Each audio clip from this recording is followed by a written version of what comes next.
with the acknowledgement of the remarkable journey of this institution. The Marathwada Institute of Technology stands today as a true beacon of regional empowerment. Around, Founded by the visionary Dr. Kaude with a mission to serve village-based and economically weaker students, the institution has demonstrated that excellence and inclusivity can go hand in hand. In its 50 glorious year, what started as a small organization under the auspices of Gram Udyog Mandal has now transformed into the Marathwada Institute of Technology that we see today. Over 25,000 students have benefited from the high quality technical education and are now contributing to organizations large and small across India and abroad. Many have become successful entrepreneurs, showcasing the Institute's national level contribution to society. The Institute has received several accolades and awards for providing high quality education, but what sets MIT apart is not just the technical excellence, but this institute also instills a strong sense of ethics amongst its student fraternity. This foundation of ethical technical education is precisely what Vikasit Bharat 2047 goal it needs, and every education institute must follow this. So as we think of this historic moment that we will see in 2047, marking 100 years of our independence, we must ask ourselves, what does it truly mean to aspire to become a developed nation? The vision of India 2047. It encompasses the following ideas. A, of course, that we will be 100 years post-independence when we got out from the shackles of the British rule and were able to choose and make our own destiny.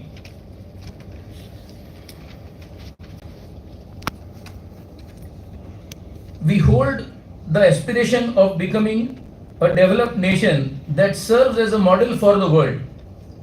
Third, our goals are clear: inclusive growth that leaves no one behind, world-class infrastructure that rivals the best in the world, and innovation leadership that positions India at the forefront of technological development. Fourth, and the most relevant to our discussion today, is the central and transformative role of engineers and the institutions that are going to build these engineers. Without excellence in technical education, the other three points just do not stand. So, you, the students and faculty here, are the architects of the future. Let me paint the picture of what we are really trying to look at, and with specifically with engineers and engineering education in mind. Broadly, the vision is to reach 30 million US dollar, 30 trillion US dollars in GDP with highly enhanced per capita GDP. Not just aggregate wealth, but prosperity that reaches every citizen. We are talking about housing, clean water, healthcare and education for every single Indian, from the to an entrepreneur in developed cities. We see that world-class infrastructure makes up our cities for sustainable development. We envision leadership in artificial intelligence, quantum computing, and green energy technologies. We dream of space exploration and deep sea missions that expand the frontiers of human knowledge. But here's the essence: dreams this big demand engineers that are bold. And that's what the transformation, we have 22 years to get there, and it is for engineers, faculties and institutions to deliver this. So now this is a broad nation's vision that we want to do this and that. Yes, of course, these are very broad and uh, achievable goals. However, what is it for an engineer? What is it for an engineer? What will be his role in developing a Vikasit Bharat? So, engineer's role is primarily in making India self-reliant. That is one of the top goals of the Vikasit Bharat, because all other objectives will fail if we are not able to uh, be fully self-reliant. We need to master ultra high precision machine tools. Today, I need manufacturing equipment for grindmaster. I have to go to German or Japanese companies to buy mother machine tools. Mother machine tools require approximately one-tenth of the accuracy that machine tools in India today are able to produce. India is a very large scale producer of machine tools. Almost it ranks fifth in the world, but as much as 40% of uh, machine tools, high precision machine tools are imported. So this is not only a problem about production or GDP. This is a problem of our vulnerability against self-reliance. So we must get leadership in sensor technology. Sensors, you see sensors everywhere. There is a fire sensor, there is a acoustic sensor, there is a distance sensor. You name something that you want to measure and there is a sensor. Today every sensor is imported. Sometimes it may be partially assembled in India, but the core is developed in academic institutes overseas and brought in as a product by entrepreneurs in developed countries. Also, going forward, we will need a large amount of world-class competence in artificial intelligence and machine learning. Very clearly, the world is very dynamically moving in this direction and we cannot be left behind.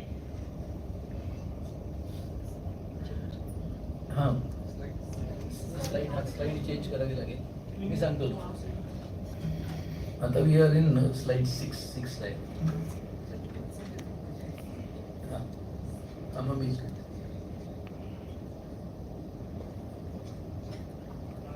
तो पण चालत नाही वाटतं.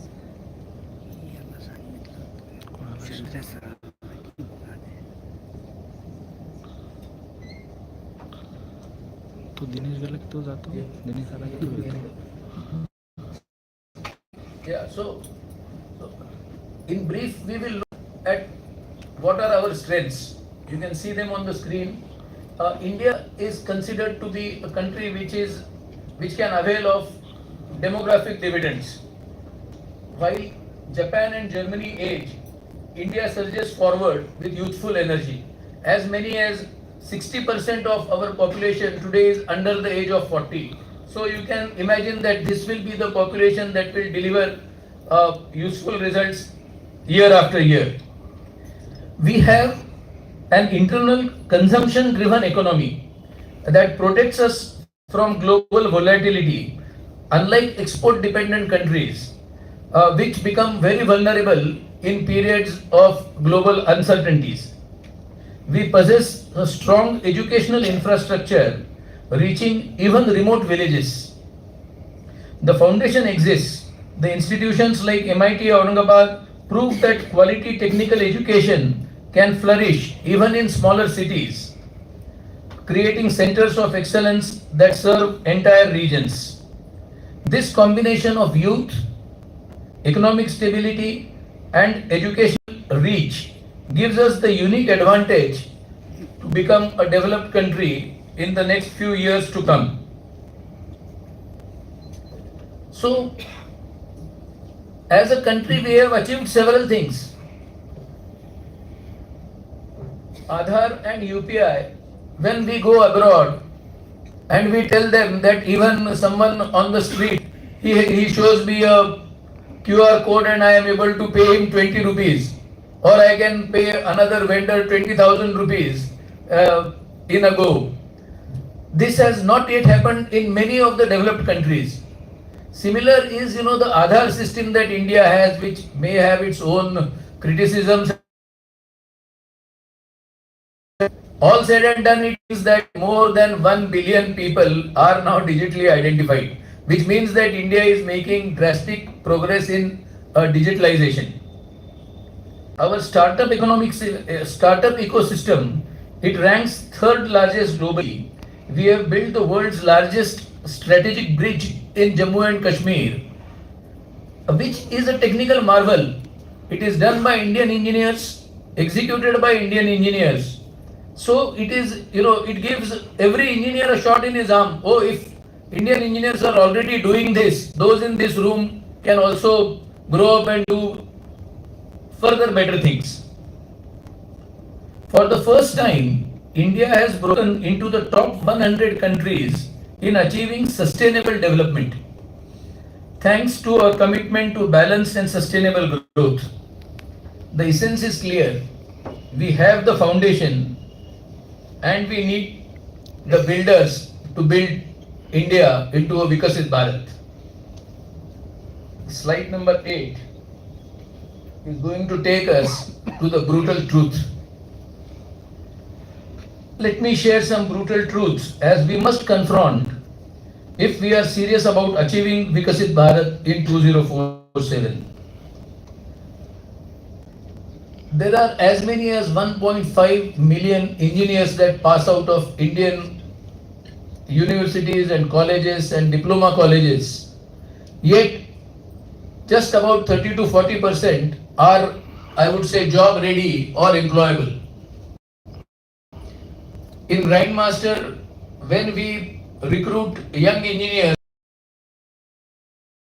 7 or 8 years, we have decided that for the 6 months, we will train them. We will train them in subjects, of course, which are very specific to our industry. But then we observe that the basics of these children are not yet strong enough to absorb what we are saying. But eventually, I would say that they do become engineers in a period of 3 to 4 years and start delivering results. This period needs to be brought down very clearly. This is one brutal fact of education. India spends less than 1% of its GDP on research and development. Research and development, 4 to 5% is the norm in the developed world. That itself shows the difference that as a country what we dedicate to research and development which will lead us to the future. Self-reliance means a distant dream with the current situation. But denial destroys. So we have to accept the situation because denial will destroy what we want to do. We must acknowledge this challenge before we can overcome them, and more importantly, we must understand the root causes. The brutal truth again is that the exam-based learning still dominates. Students study more from the point of view of passing in an examination, which of course is also a necessity, but that is not all. And we have seen education abroad, though they also have exams, it is much more beyond exams what students are able to learn. Let me give you a specific example. Take the field of optics. The physics of optics is absolutely as well understood by Indian academia as anyone sitting in Germany or Japan. I have interacted with several people on this subject and I am sure that there is no knowledge gap. So the maths and the physics that is needed to develop a high quality optical sensor is available. But there is no correlation or not much fusion between industry and academia. The highest academia, people coming from Indian Institute of Science, so limited amount of fusion is actually happening that these sensors are still imported. And I am sure that what with the technology of rapid prototyping or 3D printing, earlier days it used to be difficult to develop a product based on an academic research. Nowadays it has become very easy with 3D printing and 3D drawing making. So I think like never before this is an opportunity for academia and industry to get together and attempt to develop products which will be world class. Opportunities and threats are moving at lightning speeds, both opportunities and threats. Artificial intelligence capabilities that took decades to develop are now accessible through cloud APIs, yet our educational responses is far behind this rapidly developing technology.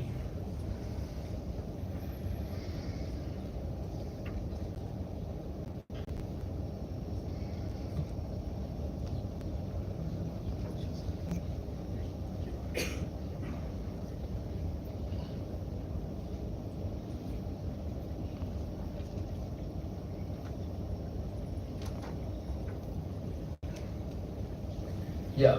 Now I'll talk about a little bit about the Jugaad problem.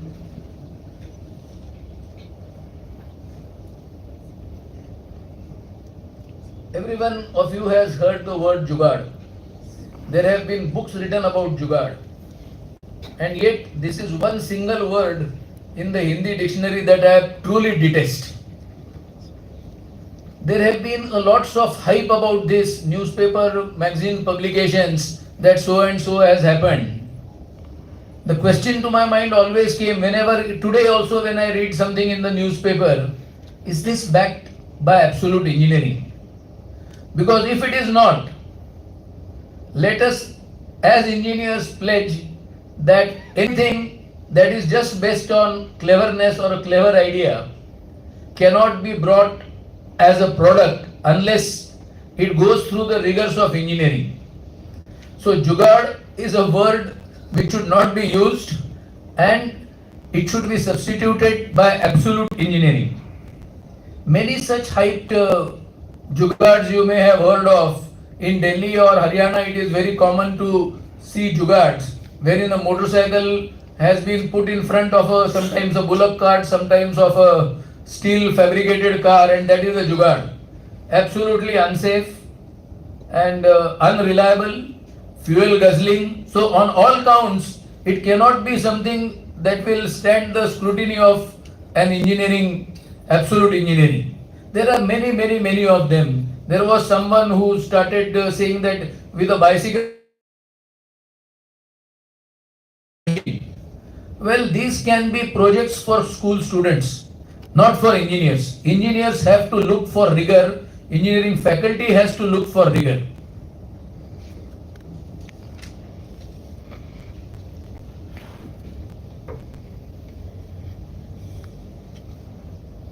So now that we have looked at where we are, what are the brutal facts before us, we then, and of course what are the opportunities, we look at what we can do, what is the role of technical education, because one thing is clear, that no dream of a Vikasit Bharat can go forward without technical education and institutions that bring about this technical education and the faculty that delivers the education.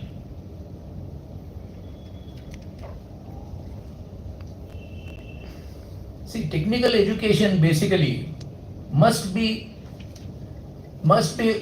looking at creating innovators, not just graduates. We need what I call absolute engineering, designed for reliability, precision, aesthetics and durability. We need products and solutions that can compete globally, not just locally. Thus, the three pillars of transformation, I think, are the curriculum, the faculty, and the institutions. And these must work in harmony to create the engineers that Viksit Bharat demands. Let's look at the curriculum.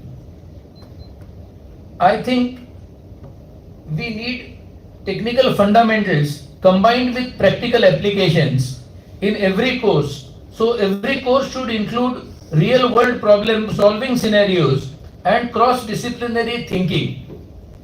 I propose creating a comprehensive question bank which should be handed over to every student when he joins an engineering college. Yeah. So the idea is, see, gentlemen, at the end of 4 years of your education, you must be well versed in this. I'm just putting a number 1000 questions. It could be more, it could be less. But this is a big challenge because what this I think will do is students would also know what question they are expected to answer when they are in the third year because they have the questionnaire right with them in first year. They know where they have to reach. And this will also become a very good self-assessment tool for institutions. And these questions will be, of course, the faculty would have to play a major role in creating these questions along with industry mentors and sometimes even bright students. But this will, give an edge to the curriculum so that the curriculum and what is the practical aspect of that curricula is understood by the student.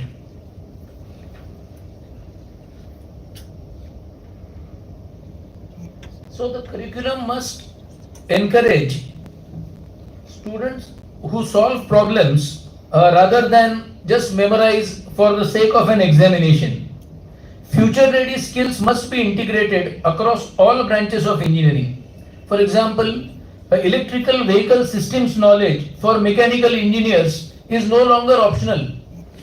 You don't have to go in very many details of the internal combustion engine anymore. Rudimentary knowledge of it is enough, but you have to learn what is coming. Similarly, a solar integration understanding for every electrical engineer and sustainable materials knowledge for every civil engineer. Energy optimization principles for every branch of engineering, no matter what branch of engineering it is. So this must get integrated in the syllabus. The essence is clear. Future ready skills create future ready engineers. In 2047, every engineer will be an AI enabled engineer. This transformation must begin now in your classrooms, in your projects.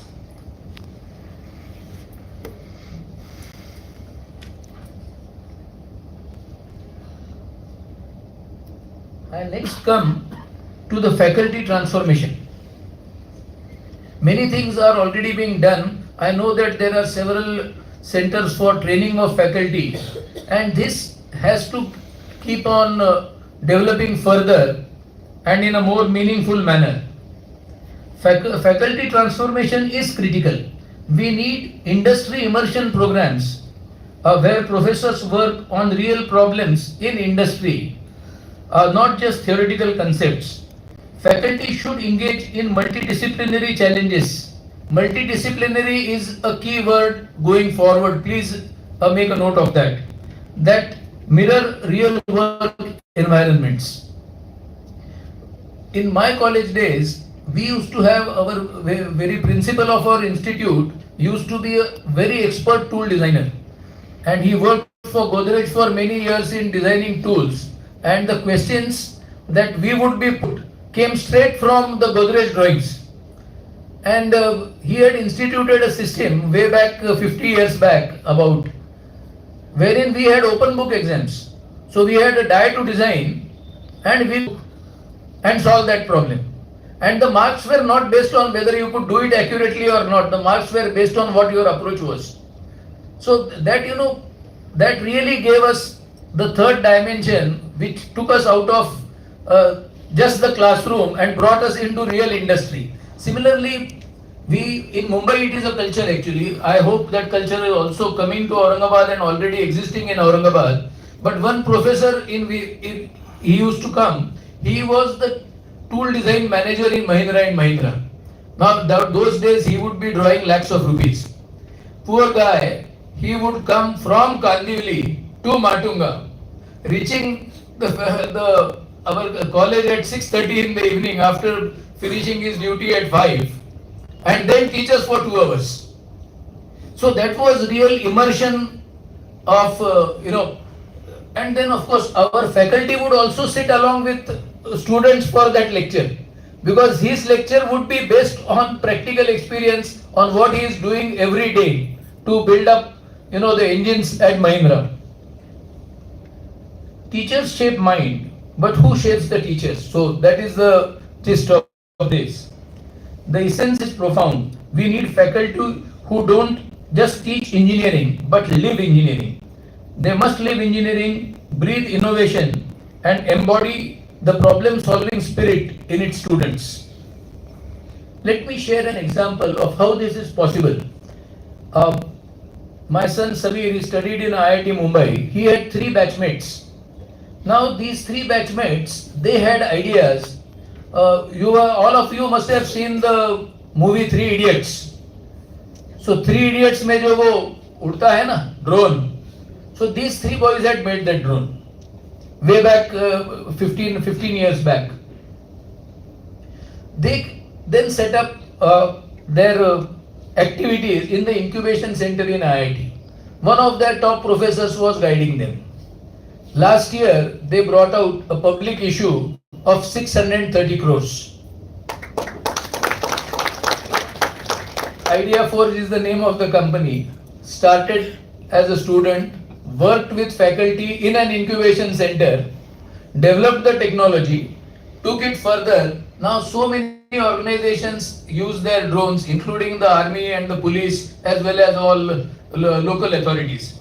So transformation is possible, and this is just one of the examples. I am sure there would be examples within MIT as well, where students have excelled and along with their faculties developed things which can bring it to a world level.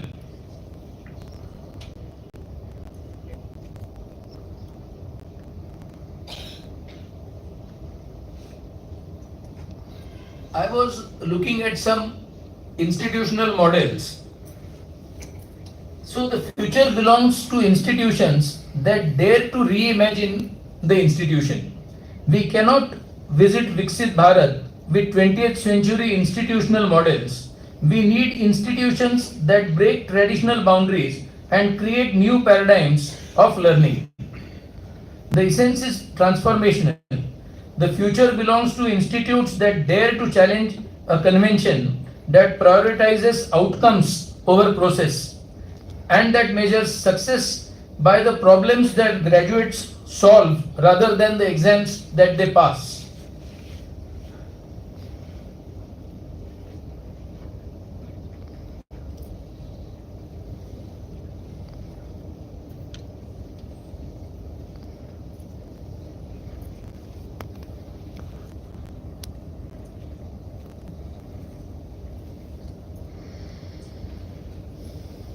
So, what are the next gen institutions characteristics? Of course, this is, everyone may have his own vision. Dr. Kaude would of course have thought, Munish ji has also thought about this. I am not from the academia, so correct me if I am wrong. What defines excellence in next generation institutions? Let me outline the characteristics that distinguish truly excellent institutions from good ones. Curriculum flexibility, adapting to industry needs. Institutions should be able to modify their curriculum annually based on technological developments. Startup incubation as a core mandate rather than an afterthought. Global faculty bringing world-class perspectives to Indian students. Technology and ethics and design thinking going together. Engineering education must include question of social responsibility and ethical considerations, sandwich courses with industry integration, international exchange programs, and peer monitored incubators where students learn from each other and their faculty. I recently came across one such program run by the Plaksh University in Chandigarh. They have done away with conventional civil, mechanical, electrical courses, and now they run only 4 courses currently, focusing on computer science and artificial intelligence, robotics and cyber physical systems, biological systems engineering, and data science, economics, and the courses are interdisciplinary. A student can have one credit in one and a few credits in what he likes better, just making it focused on what I think this is what Viksit Bharat needs. And this syllabus, when one student asked me whether he should go for it, I said that 10 years back I would have said, oh, do mechanical engineering. That will give you a freedom of doing anything else in the future. That has changed. These are modern subjects, and along with whether you are mechanical, civil or electrical students, you have to embrace modern engineering and you have to do a lots of extra work to keep with the world rather than just your classroom learning.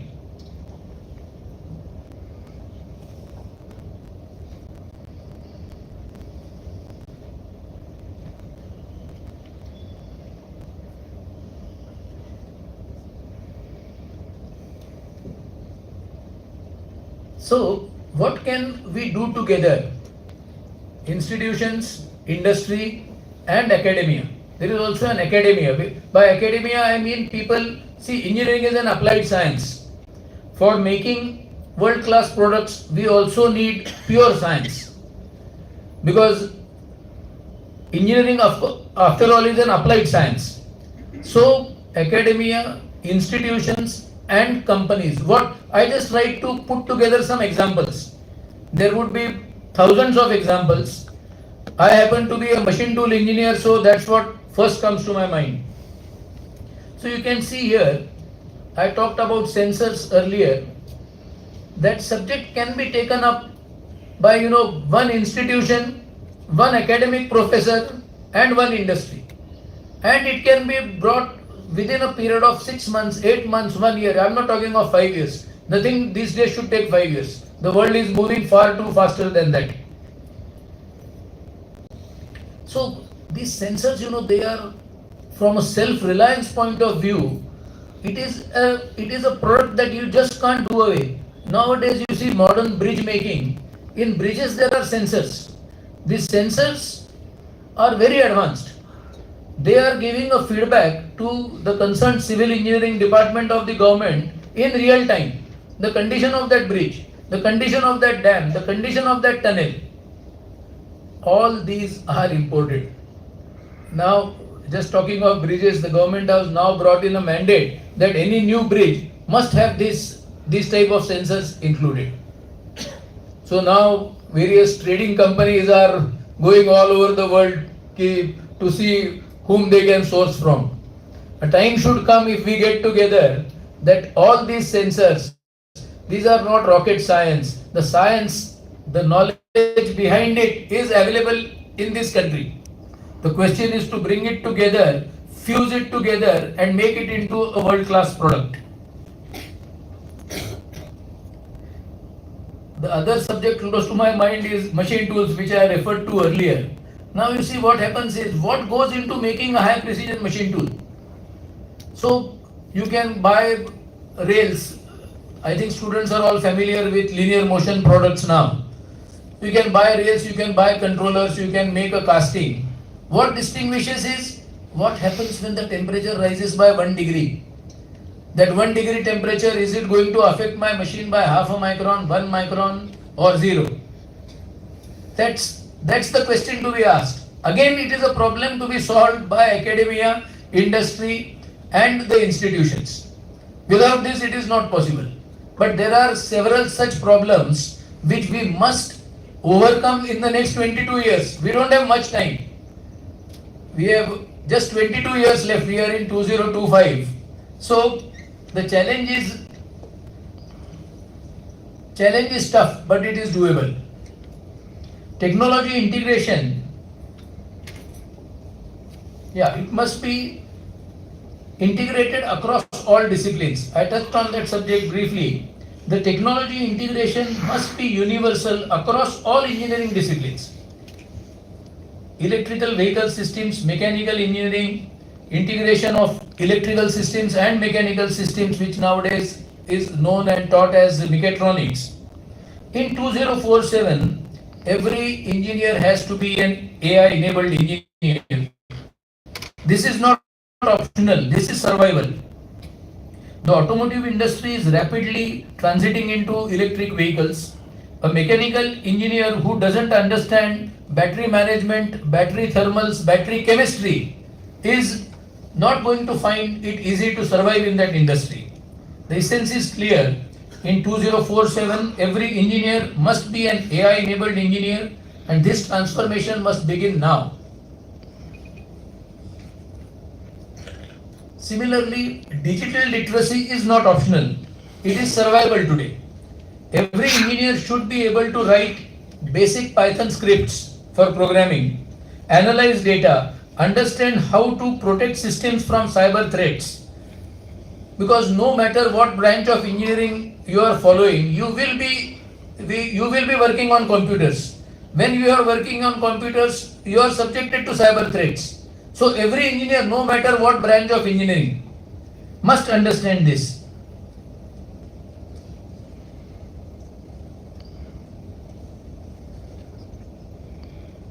I bring you to this slide of student engagement beyond the classroom, and I think from what I see and interact with MIT, lots of work is being done in this direction right now.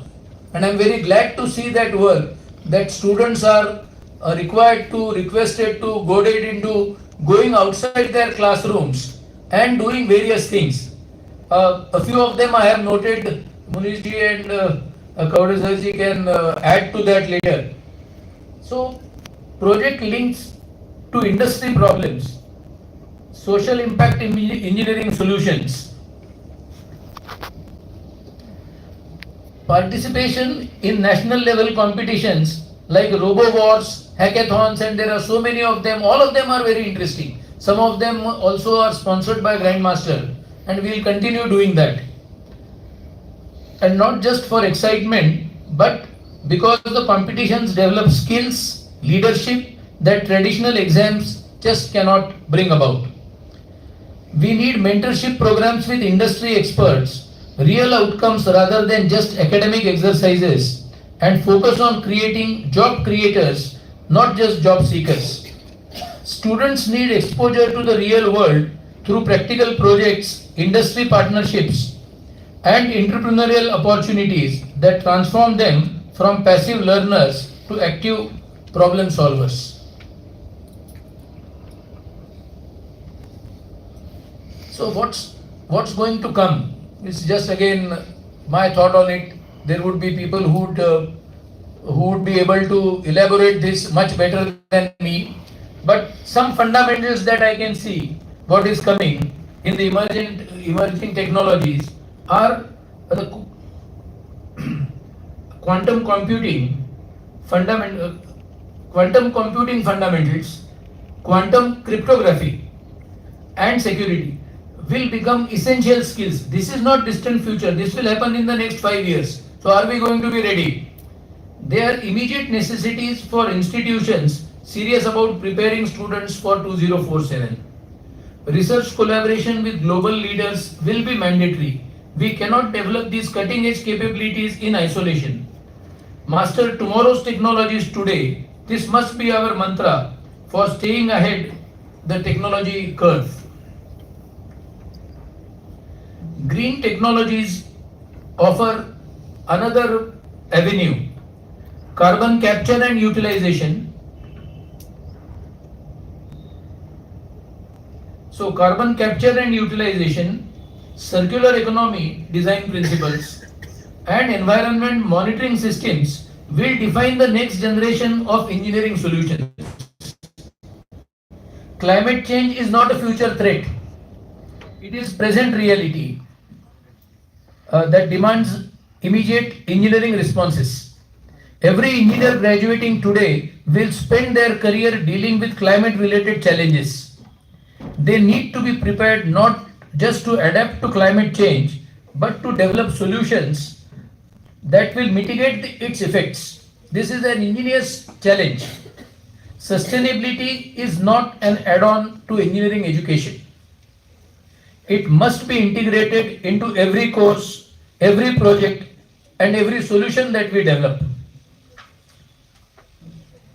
So we are, on a, let's picture ourselves to be on a marathon journey from now for 22 years. Like there is a 42 kilometers marathon, we have a 22-year marathon leading up to Vikasit Bharat. It's not easy, but it's possible.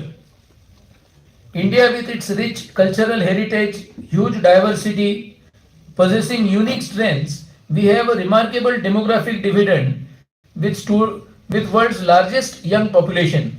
So the strengths are there, the foundation is there. So let's embark on this journey all together. Let me leave you with this thought.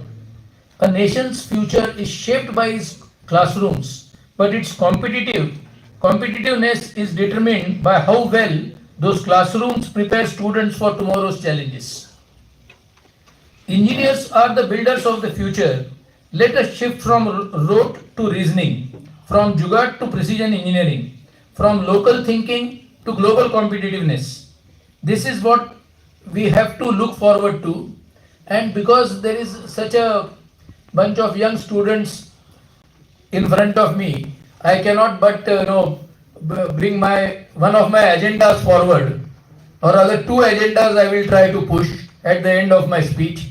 One is health is wealth, and only a healthy body can develop a healthy mind. So if you are not participating in physical activities, exercises, treks, whatever way you want to, but please take care of your health, grow your bodies, that will keep your mind strong. My second agenda before I close is grow a lots of trees. With that, I thank MIT for this wonderful opportunity, and thank you very much.